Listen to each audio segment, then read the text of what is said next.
So back in 2008, 2012, again, I have been for a long time an avid reader of books and an avid reader of blogs and kind of a student of our industry. And I think a lot of times we get very enamored with the ability to respond to change, the ability to inspect and adapt, right? Think about the language of Scrum even, right? It's all about inspecting and adapting. And more often than not, what we find is that people are actually want to use Agile because Waterfall is not predictable for them.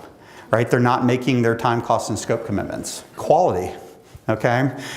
Can we put defect-free code in the market, right? Early return on investment. Can we deliver things in market and start charging money for them? If you go back and you become a student of the early Agile literature, it was more about responding to change and innovation and making sure we're building great products and getting feedback from our customers. For the most part, people are adopting Agile, especially in large companies, because they view it as a potential alternative for achieving what are some very traditional goals of project management. The thing that I want to drive home in this is that when you're adopting Agile, if you're going to get past the idea of we're just doing it because everybody else does it, if we're going to adopt Agile, it's very important to understand what the goals of the transformation are.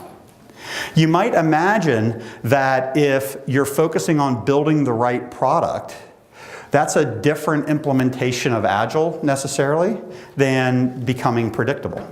Innovation and being able to deliver things earlier or at a lower cost, you might be able to get them both, right? But you need to understand what your measures of success are. And what I'm going to suggest as we build this argument is that the measures of success, what it's going to look like to be successful with your transformation, is going to be largely determined by the goals of the transformation.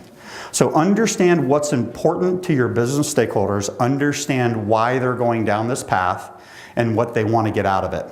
Because what we might want out of it might actually be incongruent with what the leadership team wants out of it.